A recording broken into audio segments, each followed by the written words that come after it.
This is the new Sea Life SportDiver underwater housing for iPhones. I'm going to show you the unboxing, contents, and then we'll go through a setup procedure.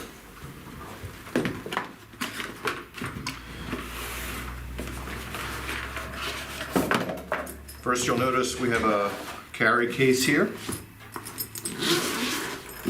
Form fit to fit the SportDiver housing and all of the accessories. This little flap here does protect the screen from any scratches that may come from the accessories. So let's show you the contents of what we've got. Okay, so we've emptied all the contents, put the case aside. This is the underwater housing. This is a vacuum pressure pump. The underwater color correction filter is already pre-attached to the housing. Set of two AAA batteries, Moisture Muncher desiccant capsule, one sample, Sea Life silicone lube, O-ring removal tool, the lanyard with clip for your BCD, a spare set of O-rings, and also the rubber grip tabs. We'll put some of the items away that we don't need right now. We'll talk about that later. So the O-rings, removal tool and lube, and also the rubber grip tabs. So first thing I want to talk about is the setting up with the phone. Right here I have an iPhone 11 Pro. Also have the iPhone 8 Plus. This is a dual lens and triple lens. Now the housing is designed to work with the iPhone 7 all the way up to the 11 Pro Max. The phone does need to be operating on iOS 13 and 14, 14 being the current iOS, and 13 is the previous one. So the app that we have will support the current and previous iOS version. So let's open this up. What we have on the side is a cam lock. There is a release button right here that you would push and rotate counterclockwise, and that will open up the door. Now you'll notice, first thing is that there are two springs, or there's one bowstring on top, two holding methods. One is the bowspring keeps the phone securely held against these rubber grip tabs. Now the rubber grip tabs, there are different sizes depending on the phone that you have. You can see the 8 Plus is larger than the 11 Pro. Of course, if you have an iPhone 7, that's even smaller. So the three different types of grip tabs that you have are small, medium, and large. Installed out of the box there's 12 each of these. So position for 12 around the perimeter of the housing.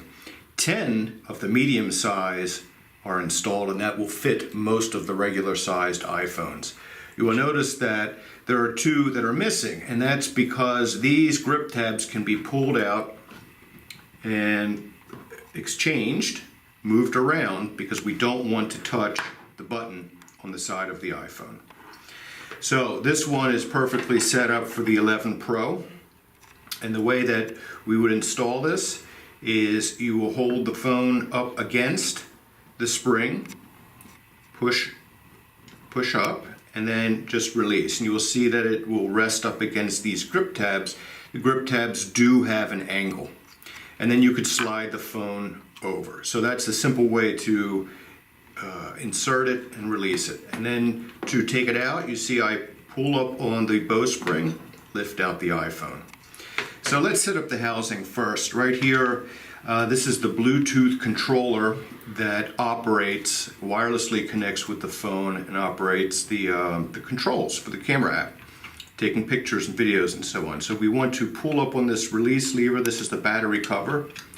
Remove the battery cover, and we will install two AAA batteries that are included. These are alkaline batteries, and they'll last for approximately 50 hours of operation time. So this Bluetooth controller is a low energy controller. It's a very long battery life. All right, so the two batteries installed, just making sure to pay attention to the battery polarity. So positive up on this side and positive down on this side. And then we have the cover, just slides in on the bottom, and then locks in place. What we also want to install is the Moisture Muncher Desiccant capsule. That is the cavity right here with a little spring on the side to keep it in place. So here is the capsule. It's blue when you open it up. That means it's active and it's ready to absorb humidity that may be trapped in here. That's important because this will prevent fogging inside when it's used underwater. So we'll insert that Moisture Muncher. And the power switch is right here. This is currently in the off position. Turn that on. And then we'll have two status LEDs. Before we get to that, I want to show you how we're going to set up the phone and to download the app.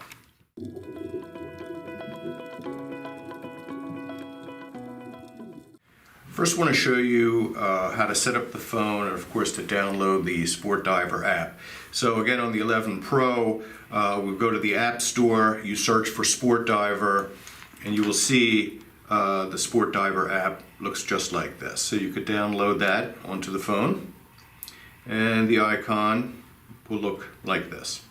All right, so I have the app installed. Next thing what we'll do is, in the settings, we want to make some general setting changes so that the iPhone does not have any notifications that pop up while the phone is inside the housing or underwater. So the first thing that we will do is turn the airplane mode on. Right, so that leaves the Bluetooth on. We're going to turn the Wi-Fi off. Okay, so that saves a lot of battery power right now because no need for Wi-Fi when underwater. We will go to Do Not Disturb, which is right here, and we will enable Do Not Disturb. Okay, so you see that's turned on. We'll also go to the brightness, display and brightness settings, and here there are two settings. One is called True Tone, and we will turn True Tone off. It's currently off.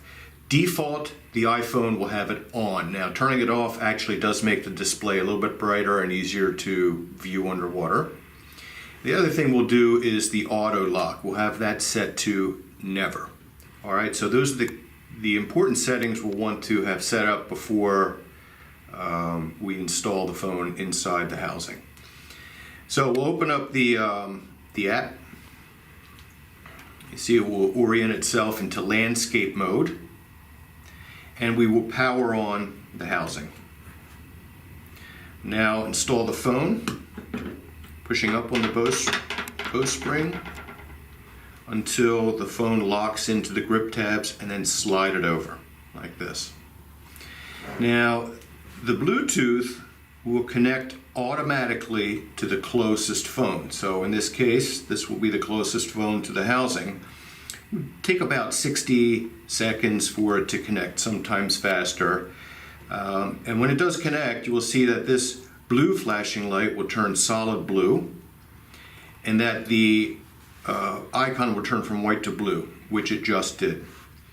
So it is now wirelessly connected.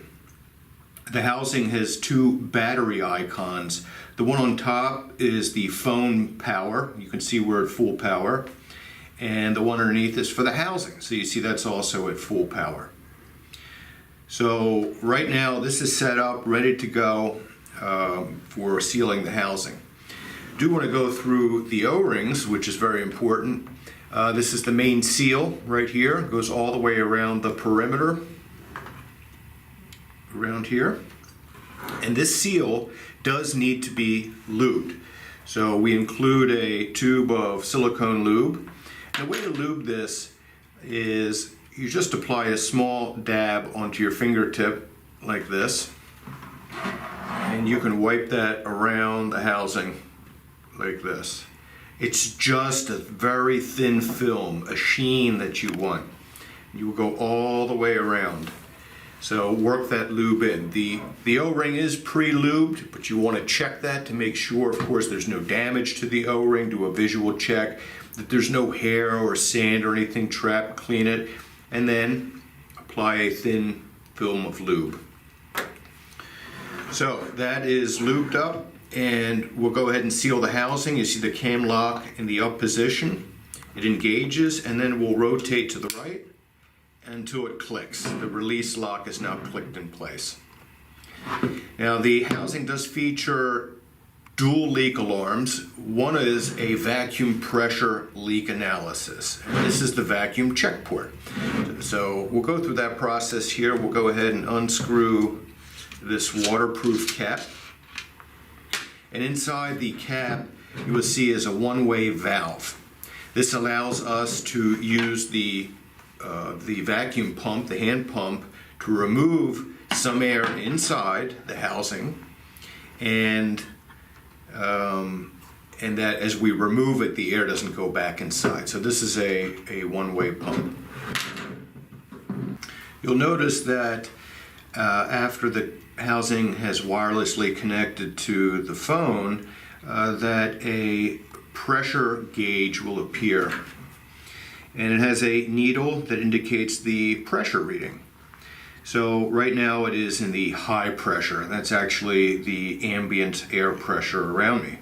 And as I remove air, the pressure will decrease until the needle gets to good. The way to do that is you take this hand pump, you apply it, a little pressure down into the vacuum check port, and you will pump about 3 times. You'll see the needle move until it reaches good. So here we'll pump once, see the needle moved, pump again, and right there.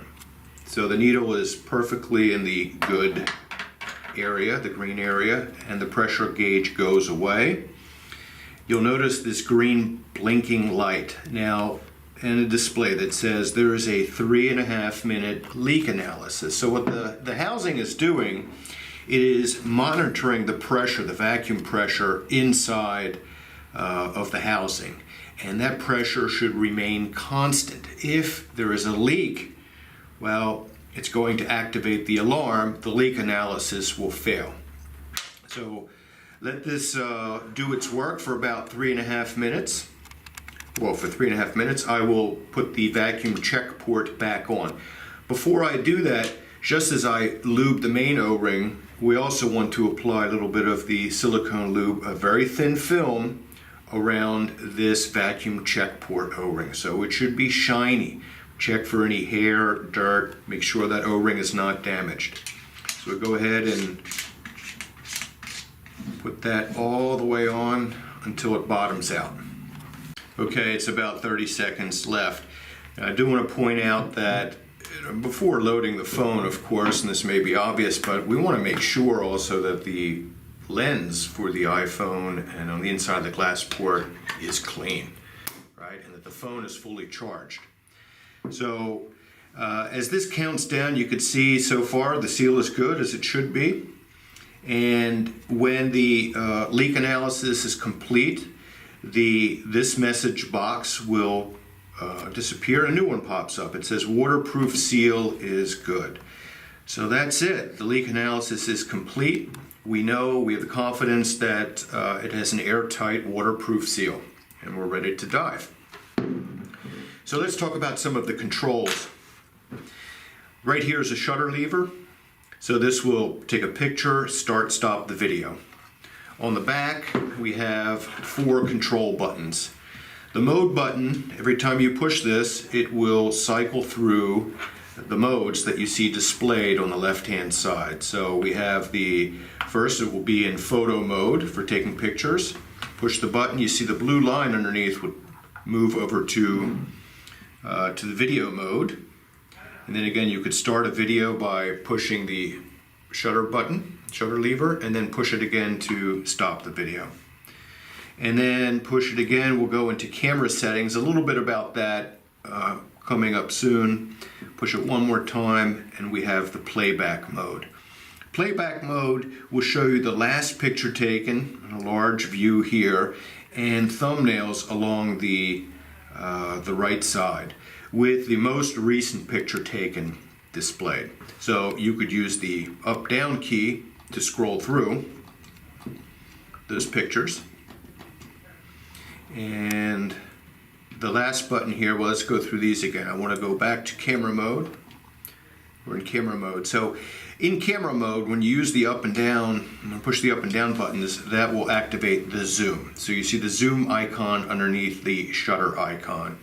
So zooming in, push up, zoom out, push down. The amount of zoom is also displayed. The OK button is used when you're only when you have manual focus initiated, and again, we'll get into that a little bit later. So right now the camera is set up, it's ready for taking pictures, and again, you can cycle through these modes when underwater to switch between photo mode and video mode. One more thing, of course, is the lanyard. We want to attach that right here as a lanyard connection point. Now, this lanyard has a slide lock for adjusting around your wrist.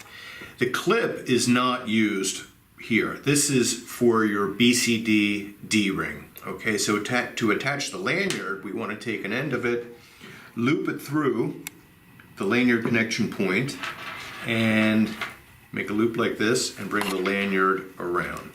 So that is the way to attach the lanyard. For demonstration purposes, I'm going to put the lanyard away.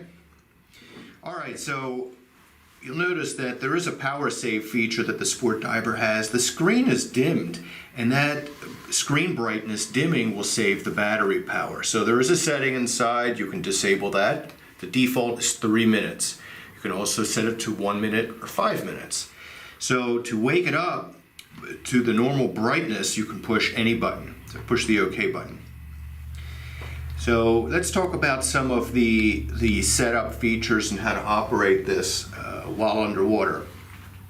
First thing is we want to talk about the filter and the methods to get the best brightness and results. So we do make the Sea Life Sea Dragon 2500 photo video light. This is a great light, compatible with the SportDiver. You'll see that there is a triple quarter 20 tripod mount on the bottom, or accessory mount. So that will connect to the Flex Connect tray. This is also a quarter 20 screw, and it simply is attached to any one of these here. The reason why you have different options is for different kinds of trays, so that you can adjust where you want to position the SportDiver housing. So this will give you the best results for colors, for brightness, sharpness. It would help the iPhone to focus. So the Sea Dragon photo video light is a really highly recommended accessory. When not using a light, we have a color correction filter here. This is removable, right? So we'll leave it on throughout the dive. In this case where I'm not using the photo video light. And if it is removed, you could see it is attached with a lanyard here onto the side so that you don't lose it.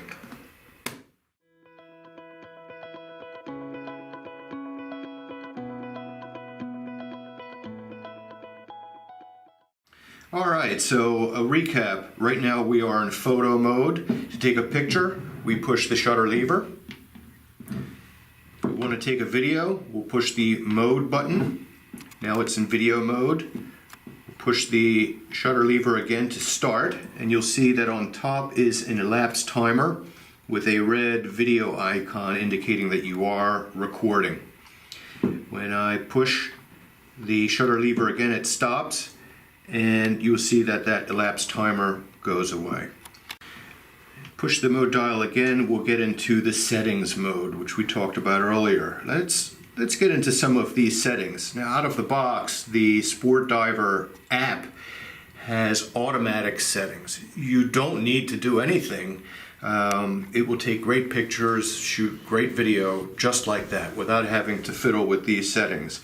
But from the top down, you'll see there is a main settings menu, and then there is a sub menu. So currently in the main settings menu, we have EV, that's exposure value.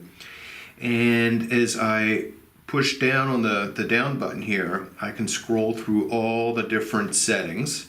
I'll get into those in a moment. I'll go back up to EV. So EV exposure value will make a brighter or a higher plus value will make the image brighter. A minus value will make the image darker. So sometimes there are certain lighting conditions where you would like the exposure to be a little bit darker or lighter. So this gives you control over the exposure value. Out of the box, it will be set to 0. If I want to change it, I'll push the OK button. So EV is high lit, push the OK button, and now it switches over to the sub menu.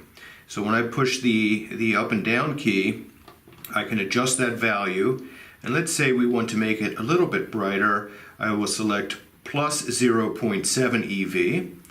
And then I push the OK button again to exit the sub menu. So that has now saved that 0.7 plus EV setting, and it will continue using that even if you close the app and launch the app again. That setting will be saved. All right, the next one is focus. So automatic focus, autofocus is the default. You have the option to go to manual focus. So again, OK button to enter the sub menu, and then down to select manual, OK button to exit the sub menu. So let's go talk about manual focus. I will get back into photo mode.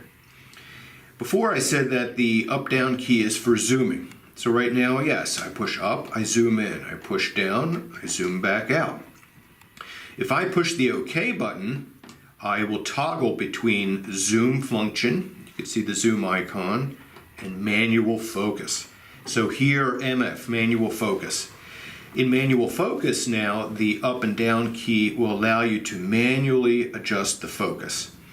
And you will see on the nice large display that the subject you are shooting is in focus. Now, when is that useful? When you're trying to take a picture of a very small creature that the phone is having a tough time focusing on. It's focusing on the background. So that gives you control of the focus. So let's go back into the settings, and I will exit manual focus. So I'll push the OK button to get into the sub menu, the up button for auto, and OK button to exit the sub menu. All right, next up is WB. That's white balance. So the white balance is set to auto, and the iPhone does a great job at fine-tuning the white balance. What that is the phone is trying to make the necessary color adjustments based on the ambient lighting and to make the objects appear their natural color. So white should look white, right? And the iPhone in auto does a very good job at that. Not underwater. Underwater there's a lot of blue, there's a lot of green because the reds and yellows are removed. Again, the Sea Dragon light, photo video light would be the best option for that, and when you are using the Sea Dragon light, you want to have this in auto. So the values here are in Kelvin color temperature. So if I enter the sub menu and then scroll down, I can select from 3000K all the way to 8000K. Now this gives you manual control. This is more of an advanced photographer's control, that if you have a light meter, you know your ambient color temperature, you can adjust that white balance setting to your light meter's white balance color temperature. So for now, we are keeping this on auto, and we will return and exit the sub menu. Next item up, well, underneath is another color adjustment called tint. Tint is also like white balance, allows you to fine tune white balance. Let's say I select 5000 Kelvin, and now tint, I can further make fine tune adjustments to that 5000 Kelvin color temperature. Tint right now is grayed out. The only time when you can adjust tint is when white balance is set to one of these manual color temperatures. All right, so let's scroll down to lens. Now this is the iPhone 11 Pro. It has 3 lenses, so we have the option to select a lens and to use that lens exclusively. So let's get into the sub menu, and we'll see all of the options. The default is normal. Dual is a combination blend of normal and telephoto. One more down, we go to telephoto. And telephoto, of course, gives some magnification. It's using a lens that would be best suited for, let's say, objects that are a little bit farther away to zoom in on that, to magnify on that. The next setting is triple. Triple is utilizing all three lenses, so the phone will select what it feels would be the best lens selection based on that subject you are shooting. One more down is ultra wide. Ultra wide is a wide angle lens that the iPhone 11 Pro has. And one more down will be dual wide. So these dual lens settings, and not the triple, the dual ones are important because you'll see later on I will talk about background blur, which is a feature that will only work when you have it set to dual lens. So experiment with these different lenses when underwater, and you will see that one of the lenses will be best suited for the subject that you're shooting. All right, so we're back to the normal lens, and we'll go ahead and exit that. The next one down is RAW plus JPEG. So normally the iPhone will shoot just a JPEG image. The RAW plus JPEG means that it will also capture the raw data image. That is the raw, unprocessed image that is recorded by the image sensor of the iPhone. And that is in a DNG format. It can be further edited using Adobe Photoshop or Lightroom. That's another advanced photographer's tool. It gives you some great latitude in terms of how you edit your photos. All right, so one more down. We'll go to a mode called Photo plus 3-second video. So like RAW plus JPEG, Photo plus 3-second video means every time you push the shutter lever in photo mode, you will not only capture the still image, but you will also capture a 3-second video clip. 1.5 seconds before you took the picture and 1.5 seconds after. So that's a pretty cool little setting that gives you a short video clip of the subject you're shooting. One more down, we'll have background blur. Now this is disabled because I'm in the normal lens. Like I said, you need to have the dual lens enabled. Background blur allows you to adjust the degree of out of focus, how the background is out of focus while the foreground, the subject, is in focus. This is exactly working like the portrait mode in your native iPhone camera app. So that's pretty cool. You should experiment with that. Adjusting the background blur, we'll get into some of that on our website, showing exactly how you go about doing that. So one more down, we'll go to power save mode. Power save mode will dim the screen after a certain period of time of inactivity. So you'll see that we have, currently the default is 3 minutes. And to enter that, push the OK button to go to the submenu. You could adjust it to off, that means it will never dim. 1 minute, 3 minutes, or 5 minutes. Let's keep it at 3 minutes. Exit the submenu. Display brightness. This allows you, just like the normal display brightness in your iPhone settings, further brighten or darken the display. Of course, darkening it will save battery power. So if you're doing a night dive, you can use a darker display. In brighter conditions, you may need to boost up the brightness to see the display better. The default setting is 0.8, and it goes all the way down to 0 and up to 1. One more down, we will go to a setting called leak alarm. Now that is, the default is on. If you disable that, that means the vacuum pressure check that we went through in the beginning will be disabled. You will not see the pressure gauge, and it's a way to bypass that. If you feel that you have the confidence in the seal and everything, and it saves you some time. So there is a way that you can disable that leak alarm. However, if you disable it, still very important, to give this 3 pumps of pressure. And the reason for that is, even though that it's not doing the leak analysis, what that vacuum seal will do, it will actually strengthen the waterproof seal here. So it's important to, you disable that leak alarm, still apply 3 pumps of pressure. All right, so that is going through the entire menu. We're back up to the top, EV, and we'll exit that. So let's talk about, the next one is playback. All right, I want to exit that. We'll push the mode button to go to playback. So again, going down, up, scrolling through those images, you'll see a little video icon that will be on top of the thumbnail indicating that it is a video clip. The video will automatically start when it's selected and automatically stop.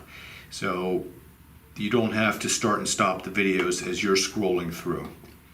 To delete a picture, if you wanted to delete something, just push the OK button. A delete this file and question mark will pop up, and then yes or no. So let's delete this picture. I said yes, push OK. That picture is deleted. All right, so that's the playback. By the way, all these pictures that you see displayed in the app are also saved to the iPhone's native photo app, so that it's in a folder called SportDiver. So from there, you're able to do more editing from the various editing apps that you have installed on your iPhone, of course, including iPhone's own native photo editing app. And they're very powerful editing apps that you can have. So the image that's saved in the app is mirrored, is also saved in the native photo gallery.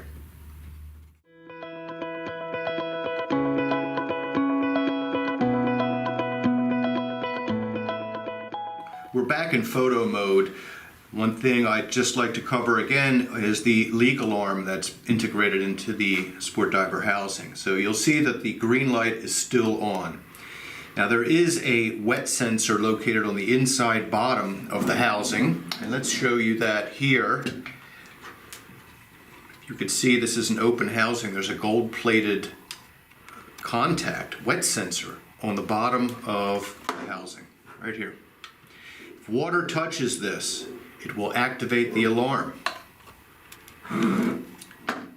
When the alarm, if the alarm is activated, a message will appear that says leak detected, and this green light will turn to a red flashing light. Now, if that happens, you want to dive safety is first. You want to make sure that you ascend in a very safe manner. But of course, this is a good indication that something isn't right, and you should abort the dive in a very safe manner. So after the dive, the sealed housing should be placed into a rinse tank. We want to get rid of any of the salt water that's been trapped underneath the buttons in the cam lock. So we'll put this into a freshwater rinse tank. Most dive operators will have this specifically for cameras. And we'll have it soak for 20 minutes.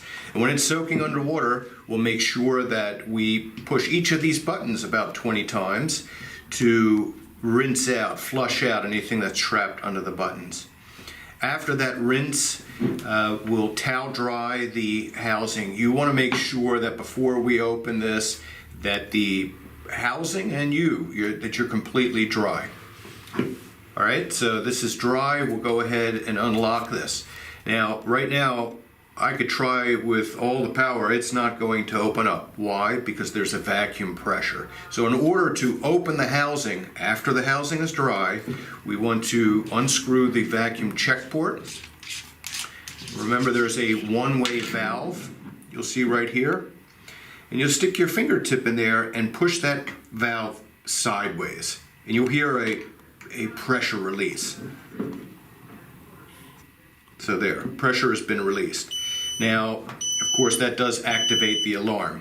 It sensed a pressure change. So we'll go ahead, press the release button, rotate left, and we could turn that off. All right, so when opening up the housing, So also look for any water that may be around the perimeter here. We don't want that water to drip into the inside. If a water drop does come in, have a towel with you and just dab that up. So the housing is now open and the iPhone can be removed. We'll push up onto the bowspring and we'll lift the phone out of its case. So between dives, you could charge the phone back up. I'm going to replace this check port valve until it's ready to be used again. That will safeguard the O-ring. I'd like to talk about replacing the O-ring. Like I said, there is a spare set that's included, a spare set for the main seal and for the vacuum check port. So we have a tool that's an O-ring removal tool that's used. Don't use any other sharp objects, a screwdriver or anything, and you will put the tool underneath the O-ring like this, and you can see how it lifts out. And that allows you to grab it and pull the O-ring out of its groove. The O-ring is shaped to match the contour of the housing. When you remove it, you can rub your finger along the O-ring. You're visually checking for any damages, any cuts or tears. You're also cleaning it. You can use a lint-free cotton cloth to clean it and then re-lube it. Again, a very thin film of lube is applied. And to install it, you will lay, matching up the corners into the groove. Also, the groove along the perimeter should be cleaned with a cotton-free cloth. Lay that in here and be careful not to twist the O-ring. You don't want that to be twisted, it has to be straight, and we don't want to stretch it, just have to pull it enough to get it over to the edge. And then you'll see the O-ring is in place. You do the same thing with the vacuum check port. So it's a much smaller O-ring, as you'll see, and you can use the O-ring tool to remove this O-ring. And a replacement O-ring is included, and that also cleaned, lubed. The groove is cleaned, the O-ring is cleaned, it's lubed, and then reinstalled. So there you have it. That's the basic operations and care and maintenance for the SportDiver housing. When you're storing the SportDiver, you should remove the batteries for long-term storage. If it's a short-term storage, it's okay. You could leave them in there. It's best to actually have the cam lock in this position for any long-term storage. What that will do is prevent the O-ring from being constantly under stress and pressure and taking on a shape. So we'll just have it open like this. Back with the carry case here, when the housing is completely dry, don't store it when it's moist. That would just create some mold and mildew. So we lift this flap, and you will see it's it will go face down into its cavity, and put the flap over here to protect the screen. So that's it. I hope you've enjoyed this setup video, and happy diving.